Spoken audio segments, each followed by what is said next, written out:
A culture, if it accepts everything, it loses its identity. If it rejects everything, it becomes despotic and it becomes a tyrant.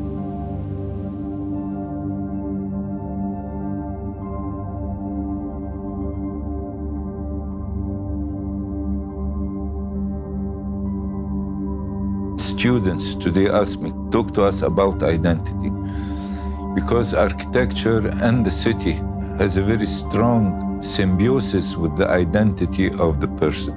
In fact, the crafts before were always related to the greater identity, not to the egotistical, narcissistic selfie of the artist. You'd say, oh, this carpet comes from Kazan. This style comes from Izmir.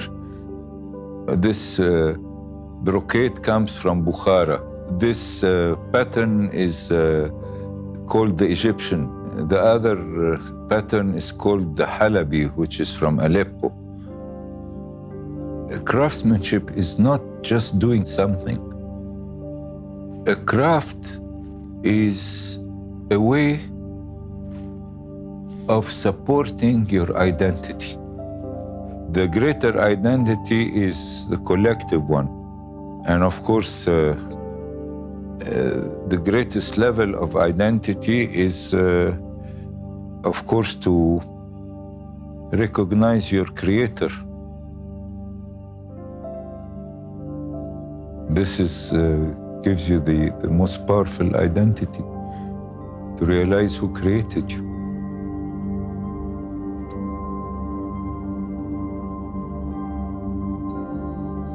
I was born in the early 40s, and I was a war child. And I grew up in an Egypt that by the time I was 10 years old, there was a revolution in Egypt, a big change. From royalty, we became a sort of republic. And the army took over. And there has been a lot of change. But the change that one would have expected is that of getting rid of this inferiority that the West has established in our people. So the revolution talked of nationalism, of identity, of everything, but all they did was copy the West. In architecture, it was the same thing.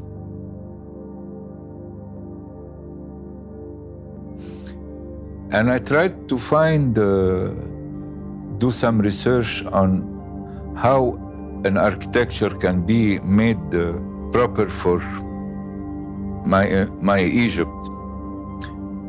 And I couldn't get any help from anybody. And then somebody told me, you should go and meet Hassan Fathi. I said, who's Hassan Fathi? He was a kept secret. Nobody mentioned him at university. Nobody talked of this man at university, although he had already international recognition. And then I went to see Hassan Fathi, and I saw his work, and I was astounded. I saw the beauty in it. And what amazed me is that all this work was done with mud brick, which we considered as the dirty material of the slums. So in a way, it's like looking at the sculpture of Rodin. He made those beautiful, the famous of the thinker, made it of mud, not of marble, like Michelangelo's David. And then he took me, showed me all the architecture, Islamic architecture in Cairo, and he started explaining to me the philosophy of this architecture. And I went back to university and tried to introduce this to the students. I had 15 professors attack me to the point where I had to resign from the university. It was a war. Nobody ever talked to us about Islamic architecture. Our reference books were from England, the history of architecture by Fletcher, and they spoke of the European styles, mostly the Renaissance, the Gothic, the Greek. But when they came to our architecture, that of India, Asia, and so on, they called it the non-historical. In the new editions, they took away this title, the non-historical styles, because it was politically not correct to say the non-historical. But in fact, it is true, because our architecture is not caught in the vortex of time. It is not a style like you have the Baroque, the Rococo.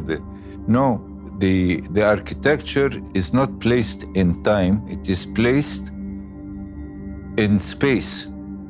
You have an architecture which serves a Muslim community, a majority of a Muslim community around a vast area, and the architecture changes with the environment, not with the time. So when you talk of the constancy that exists from the time of the Prophet up to those people praying in Sudan, it is still a reality. It is not something of the past.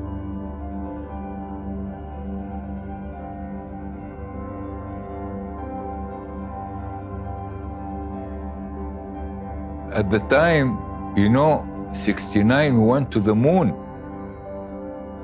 So everybody was hyped about technology. We're going to live in capsules, plastic capsules. This is the ideas we had, We're not going to walk, we're going to get into cars that fly in the city.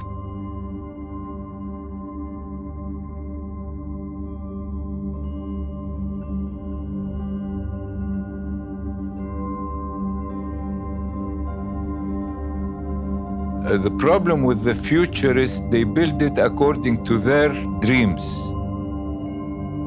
When they say you have to be futuristic, they're not asking you to look at the future. Look at my dream of what the future is. That's what it really means. Architecture without philosophy would become engineering. Architecture without aesthetics becomes engineering. Architecture is not anymore has any more, expressive qualities. It doesn't express anything. Because if you have, I call it T-square architecture, you have lines up and down a la Mies van der Rohe. What is there in it? Put this against a Hindu temple, against Notre Dame de Paris, against any one of the cathedrals or the mosques or the buildings that the adobe, and choose and tell me which is beautiful and which is not beautiful. So this reintroduction of aesthetics, we have to do that. It is a duty to reintroduce aesthetics into our modern architecture, the human reference and spirituality and harmonics, because it will come automatically if you are harmonic, if you are dealing with, because in nature there is nothing which is not harmonic. God's creations are all fitting in the most wonderful manner, from the atom to the cell to the elephant. I found a man who saved me years of research because he had gone through it. And he opened my eyes to an architecture which is very different from the high-tech we're being exposed to at university. Hassan Fathi discovered the Nubian architecture where they built all their houses with vaults and domes and didn't require tensile materials like steel or concrete. And then I discovered that this technology was so evolved. If we were against concrete, I'm against the architects who are imposing concrete on the poor, the economically untouchables. I call them the economically untouchables. They cannot at all, afford to have the money to build in concrete. And that's why Adobe is given gratuitously by God to you. You handle it and you do it and finito. I say the village or the city is not not the stone and bricks and cement. It is the million acts that go into the fabrication of this city or village and the effect of these million acts on the basic nature of man. If they are ennobling or rather taking away from you, because when you dress a stone, what are you doing? You are removing the superfluous and keeping the essential. So you are spiritualizing the stone and spiritualizing yourself. If you take away from me the possibility to dress a stone, you are taking away from mankind the possibility to spiritualize themselves. They made fun of him, building with earth when we have concrete, we have steel. He is taking us back behind the cows. If you are building with earth, it's the material that God created you with. We are all going back to earth, coming from the earth.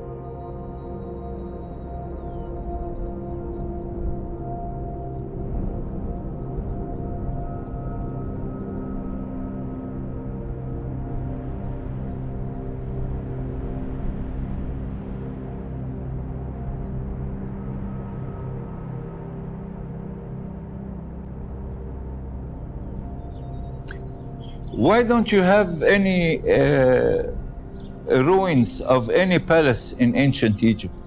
All ancient Egypt, you have its pyramids, temples, and everything. Why? Because the pharaoh did not have a granite and marble house. He had the same house as the people. He had a house made out of mud brick. And that's why they don't exist today. And they shouldn't exist today because these buildings are not to remain for eternity. It's like the human beings. They are made from the same material as the human being. God created us of earth, and we live in houses of earth, and we die, and our buildings die with us. But our monuments, our sacred buildings, our mosques, no, they last because the spirit does not die. It is only the material body that dies. So this philosophy is explained in the way we build, the way we choose materials, the way we think about our environment. Hassan Fathi, I consider him the first environmentalist green architecture, but we didn't call it green at the time.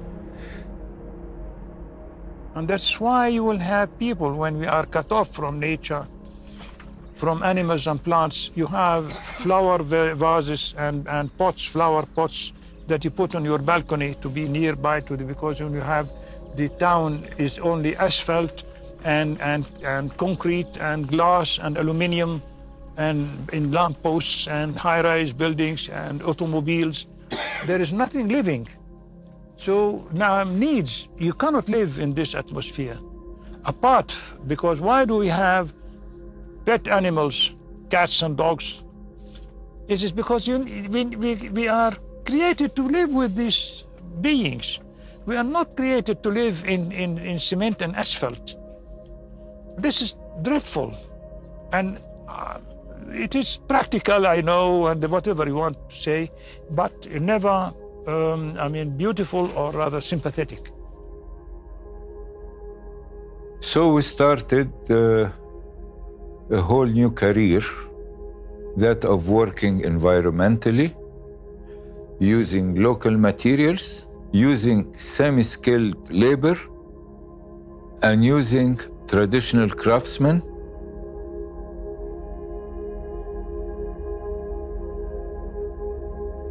when I did the King Saud Mosque in Saudi Arabia. It was a 20-meter dome, 40 meters high. And Hassan Fathi got very scared. He was still alive at the time.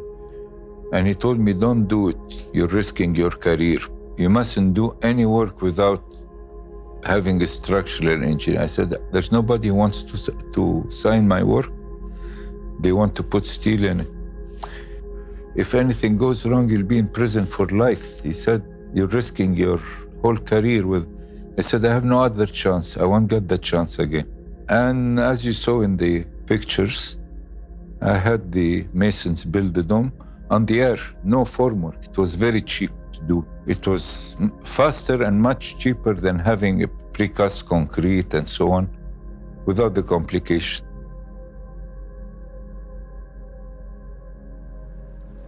So being a dissident in the architectural field is not easy, and Hassan Fathi suffered that. I wanted to popularize Hassan Fathi among the elite in Egypt. And I got the opportunity when I was asked by a relative of mine to build a villa at the beach of Agami, which is on the outskirts of Alexandria.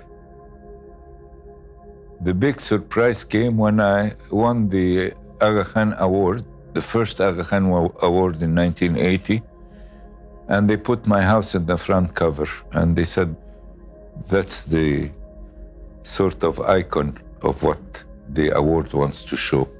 And then when I got the award, I said I will not accept it unless I share it with the mason, because he taught me how to build in domes and vaults. Alauddin Mustafa, who's we had on the front cover of Domus magazine, he had worked with Hassan Fathi in Gorna. He lost his eye accident. Wooden thing went in his eye while he's building Gorna. And he stayed 3 weeks in hospital, and the government deducted his salary for the 3 weeks. So I decided to sort of share the award with him, and he was getting old, and then he would have a pension. You know, it would be his capital for old age. Yeah, this is Agami, there you are. You have the courtyard.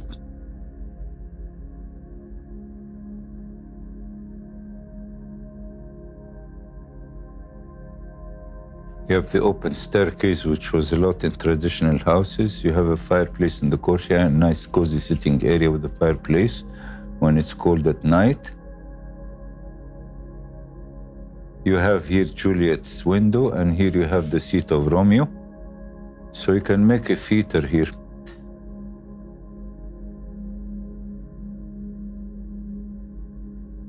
I realized that one of the most important things in architecture is to learn how to love a building. It's like you love a mountainside, you love a valley, a river. Buildings, you have to love them. And my client, he was a businessman, he'd come on the weekend to see his family spending the summer there. So when we finished the house, it cost him $25,000, it got him $200,000. I told him, sell it and we'll make other houses. He said, no, I won't sell. I said, why? I know you're a businessman. You'd sell anything if you can make a penny extra out of what you bought it from. And he said, it's the first time I fell in love with something. All my life was money, money, money. The first time I fell in love with something. He said, from the day you built that house, my wife, my children never left the house. We're all there, and all their friends come and sit in the courtyard with the logic. The crucial element is that the traditional house was always established around a courtyard. In Japan, you have the most important part of the house is the courtyard. In all the traditional architecture, even in Oxford, you have the universities were built around courtyards. You have the courtyard of festivity, you have Lady of the Court, you have the Court of Justice, everything around the court, because the court was the open living room. And when they explain about the courtyard in the books on Islamic architecture and, regional architecture, they say, oh, the courtyard is very good because climate-wise, the cold air of the desert drops in and stays there. It has the privacy for the women, and it's all the thinking, modern thinking of functional. They don't speak of the courtyard on the spiritual side, the metaphysical side. I always say that a house without a courtyard is like a man without a soul. The courtyard is the soul of the house. Not only this, it is the protagonist, because the rooms are built around the court. So what is the court? It's the open garden. And what is the garden? It's the God-created world. It is nature. What is a building? It is a man-fashioned world. One is fashioned by man, the other is created by God. So the predominance of the house is having God's creation in the center. So every culture tries to interpret its image of the macrocosm into a microcosm in their house. And this what gives meaning to a space.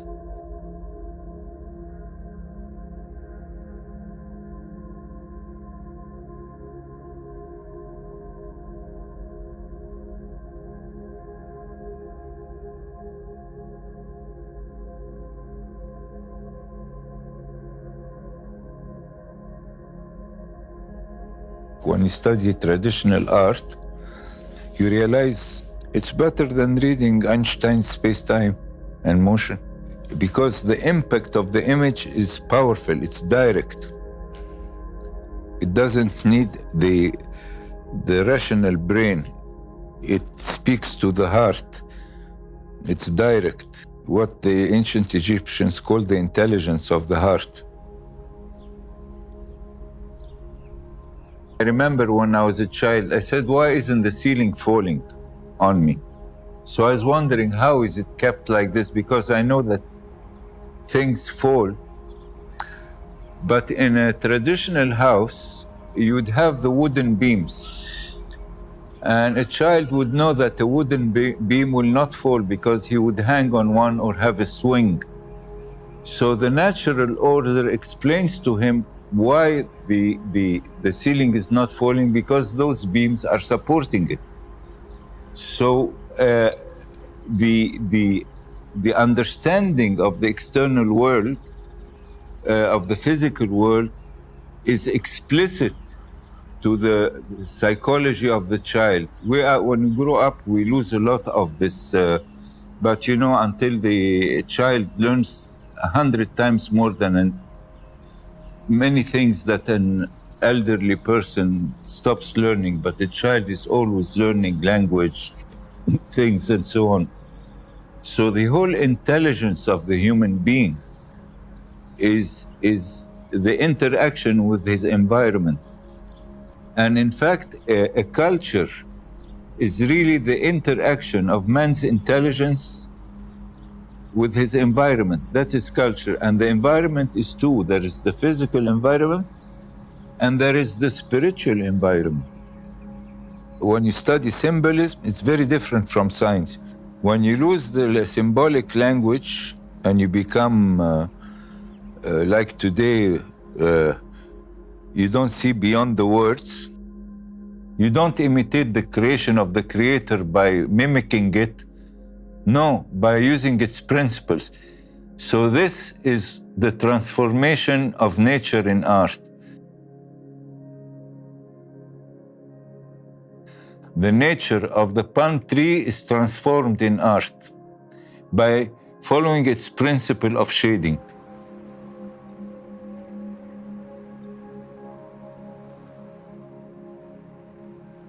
And what God said in the Quran, He said, the heavens, the earth, and what is in between.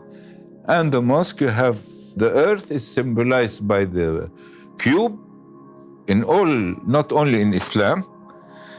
The dome is symbolized by the heavens. And in between is the drum, the neck, which is where the 8 windows are. That is the world of the archetypes, which of course was well established by Plato. Now, the Island Mosque was an iconic building. So it was very pure and it followed the strict regulations of traditional architecture. So all the architects, said, what did he do? He copied the old. Because in modern mentality, copying is a bad act. In tradition, it is an honorable act. A work of art has to pass the test of time. And the Arab house, the Islamic house, the Islamic architecture, and many of the traditional architecture have passed the test of time. Modern architecture will not pass the test of time. It will not. All those blocks of buildings will be demolished. I am very much dissident on the architecture and the urban planning that's happening today. I can win a court case if it comes to judgment. True knowledge is when you are involved with metaphysics. It's not this technology. Our universities don't teach us except practical subjects. Technology took away all the subjects that do not pay money, but make you wiser. When you give meaning to a small plot of land, you give it meaning more than its physical aspect and create a metaphysical symbol of its existence, then it expands not to fill your physical space, but to fill also your heart. It fills you, sort of enlarges your pneuma, your breast. In a way, you breathe better when you have always a meaning to some physical thing, because then it goes beyond the material expression.